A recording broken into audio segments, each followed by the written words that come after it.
नमस्कार दोस्तों, अविरल टाइम्स में आप सभी का स्वागत है। हरियाणा विधानसभा चुनाव के समय गुरमीत राम रहीम के पैरोल पर बाहर आने को लेकर स्वाभाविक ही सवाल उठने लगे हैं।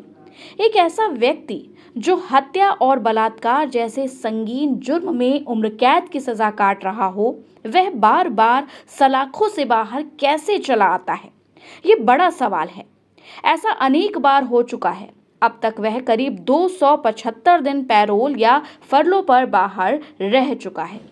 इसे महज संयोग नहीं कहा जा सकता कि वह प्रायः उन्हीं दिनों जेल से बाहर आया जब कहीं न कहीं चुनाव चल रहे थे। हालांकि इस बार हरियाणा के निर्वाचन आयोग ने उसे हरियाणा से बाहर रहने को कहा है, मगर इतने भर से उसके पैरोल पर सवाल उठने बंद नहीं हो जाते। करीब महीना भर पहले ही पैरोल पर रहकर वह जेल गया था। पूछा जा रहा है कि एक तरफ संगीन मामलों में सजायाफ्ता कैदी को पैरोल मिल जाता है, वहीं बहुत सारे आरोपियों को जमानत नहीं मिल पाती। बहुत सारे कैदियों को नितांत आकस्मिक स्थितियों में भी पैरोल नहीं मिल पाती। क्या राम रहीम के लिए जेल नियमावली अलग है? बताया जाता है कि राम रहीम का हरियाणा के कुछ जिलों में खासा प्रभाव है। तो क्या वह हर बार अपने अनुयायियों को कोई राजनीतिक संदेश देने बाहर आता है? इससे पहले वह हरियाणा नगर निकाय चुनाव के समय 30 दिन की पैरोल पर बाहर आया था। आदमपुर विधानसभा उपचुनाव से पहले उसे 40 दिन की पैरोल मिली थी।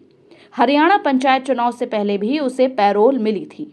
राजस्थान विधानसभा चुनाव से पहले उसे 29 दिन की पैरोल दी गई थी।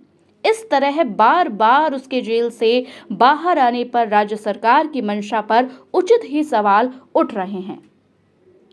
इसी तरह गुजरात में बिल्किस बानो के बलात्कारियों को भी पैरोल और फरलो पर बार बार बाहर भेजा जाता रहा है और अंततः केंद्र की सहमति से राज्य सरकार ने उनकी सजा माफ कर दी थी। सर्वोच्च न्यायालय की फटकार के बाद फिर उन्हें जेल भेजा गया। शायद सरकारों को कानून की तो कोई परवाह नहीं रह गई है, वे लोक लाज और राजनीतिक मर्यादा भी भूल गई है।